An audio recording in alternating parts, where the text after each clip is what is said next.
Les grands singes 2 ou matrice du nouveau genre humain 2.0.3 le cœur entend. Lorsque ce sera le plein de l'an 1000 qui vient après l'an 1000, l'homme aura appris à donner et à partager.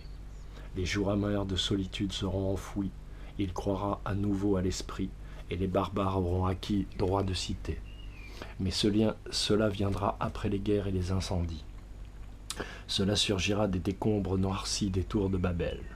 Et il aura fallu la poigne ferrée pour que s'ordonne le désordre et que l'homme retrouve le bon chemin. Lorsque ce sera le plein de l'an 1000 qui vient après l'an 1000, l'homme saura que tous les vivants sont porteurs de lumière et qu'ils sont créatures à respecter. Il aura construit les nouvelles cités dans le ciel, sur la terre et sur la mer.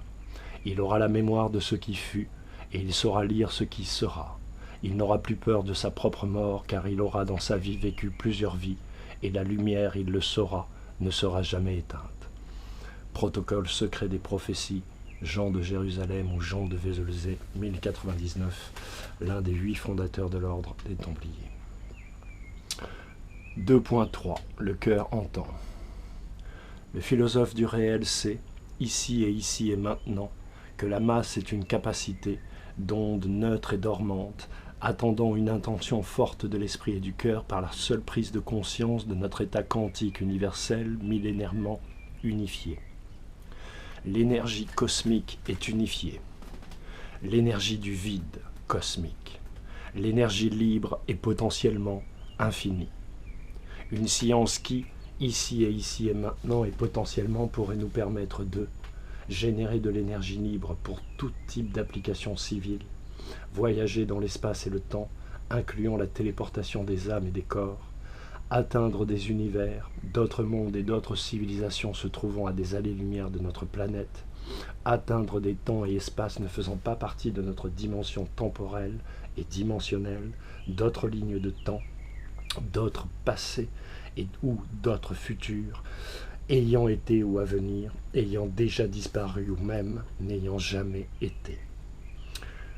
Voir d'un point A de notre planète ce qui se trouve et se passe en un point B de notre planète et au-delà. Voir au-delà de la masse et donc de la croûte terrestre elle-même, des fonds marins ou d'un simple bâtiment fût-il profondément enfoui sous la terre, puisque les ondes scalaires pénètrent par définition toutes choses connues et inconnues. Une petite partie des applications potentielles de la multirésonance électrogravitationnelle dénommée l'interférométrie scalaire. Créer un bouclier d'énergie espace-temps pouvant protéger une ville de 100 km de diamètre et qui altérerait les systèmes électroniques de tout véhicule qui tenterait de le pénétrer.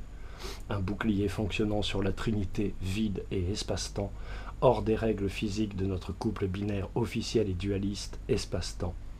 Aucune protection différente d'une application conçue par la même science ou une science similaire ne saurait, nous le croyons, passer ce bouclier de protection. Tout ceci potentiellement rendu possible grâce à l'énergie du vide ou du noyau en fusion, dit-on, de la Terre elle-même ou du cosmos infini. Le philosophe du réel vous laisse le soin de réfléchir aux multiples et inimaginables applications militaires envisageables et ou potentiellement déjà actives. Le philosophe du réel a su percevoir que la divinité est ici et ici le premier concept quantique humain, le premier concept unifié et unifiant, issu du vide cosmique ou en tout cas de sa perception intuitive par la matière elle-même. La divinité, hélas réduite à sa plus simple expression masculinisée, Dieu, demeure la révélation par l'intuition de ce que la science quantique et ses corollaires font d'ici et maintenant. La divinité, hélas réduite à sa plus simple expression masculinisée, Dieu, demeure le terme fédérateur par excellence.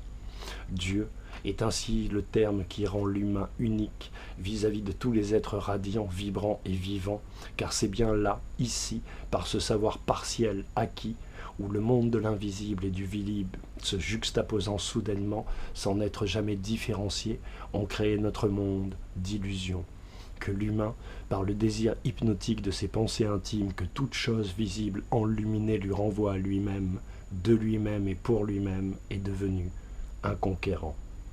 Il a ainsi, depuis des temps immémoriaux, conquis les âmes et les êtres, leurs biens et leurs familles. La colonisation et